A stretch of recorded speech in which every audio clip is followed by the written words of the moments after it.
Today's episode on the Star Trek Critic, Identity Crisis. Another episode for Geordi. Let's see if he screws up with the girls this time. The first thing you wonder is, why don't they always record their away missions? The only thing they learned is that everyone on this planet likes to run around naked. The first point is lost for not checking the recording devices of the installation. They might have seen something on there. Starbase 112 is mentioned, and you always wonder when they do that, how many starbases are there? Another point lost here for a messy timeline. How did Lighton get on the Enterprise so quick, and how far out are they? Of course, they never realize, hey, this happens every 5 years. How about that? Now you learn Geordi almost married a guy named Paul. He was the one with the thin mustache. You learn something new every day. Geordi says, I enjoyed the bachelor's life too much. Lighton says, but Geordi, I taught you everything you needed to know. Then Geordi says, yeah, I think that's the problem. The first baseman always wanted advice on women too, as well as the third baseman. Lighton says, Geordi, I love you. Geordi says, yeah,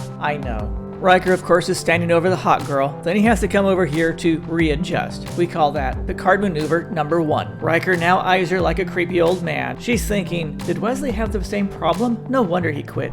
He's looking at me like I'm Miss Universe or something. 1 point lost here. If you're out of transporter range, you're going to be way out of tractor beam range. 1 point lost for waiting so long to make contact with him. Another point lost for not trying to override the shuttlecraft's computer. Picard says, bounce the shuttle off the atmosphere. It worked for that bratty kid in the first season. This planet is not rotating, they're just sliding it sideways. The ship explodes and both Geordi and Lighton are thinking, well shit, now we gotta write statements and go buy a new shuttlecraft. 1 point lost, there is no way space shuttles can be this small. I know it has to fit on a TV set, but it's still just too small. Worf says, Commander, he's running around naked just like all the others. She says, you can feel it. Just what the heck are they doing out there? Back on the ship, Lighton asks, where's Deanna? Maybe she can sense them. Dr. Crusher says, Deanna's not on the show. There are too many female guest stars, so she got the boot, and that's sexist. Picard says, Dr. Crusher is correct, and the narrator is going to take a point for that. Picard says, what about LaForge? Beverly says, well, he's a man, so he gets to be in every show. Geordi says, did you ever notice whenever we go down this hallway, an extra goes by? Lighton says, Geordi, it's happening. I have dishpan hands. I should have used Palmolive like Madge told me to. Data says, there are aliens on that planet. And how did the settlers never see these footprints in the sand at least once in 5 years? Were they really that stupid, or was it in the script? Beverly says, Data, you're just a worried little android, aren't you? Data says, yes, I am. Down in engineering, Lighton just realized where replicated food comes from and discovered she's been eating her own poop for a week.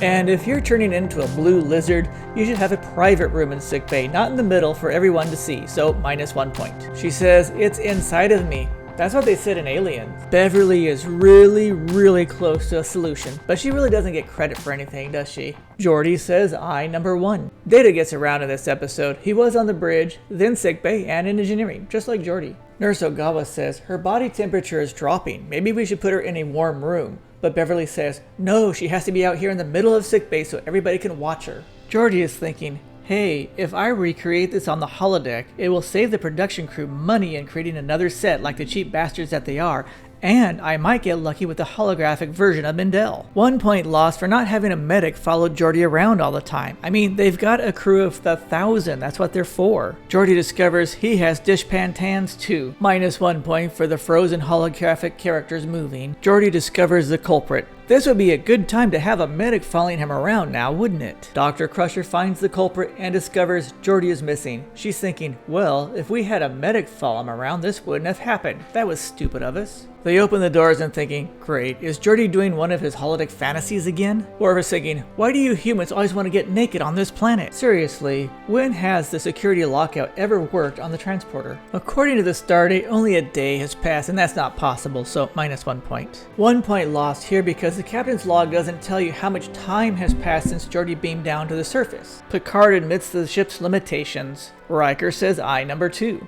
There aren't very many in this show. Data is making a UV sensor. You'd think 300 years in the future they'd already have one. Riker says, how long, Data? Data says, that's a personal question and you are not my type. Worf's like, you humans are just way too obsessed with sex. Riker says he couldn't have gotten too far on foot, but a 10-kilometer radius is a massive area. Lighton says, that's their type of reproduction. Do you think we should test the current away parties as well? And Beverly says, Nah, we don't need to do that. In 5 years, we'll just wonder why they're all flying back to the planet again. 1 point lost for sending down one search team for a 300 square kilometer area. Worf agrees with me, he can be very far away. 1 point lost for Lighten changing back into a uniform. Her skin is probably too sensitive to do that. They're like, what are those creatures? And Worf says, that's Mark and Brian. I listen to the radio show every morning. Lighten gives a wonderful speech and saves Geordi. Aww. Shout out to LeVar Burton for wearing the blind contacts. I could never do that.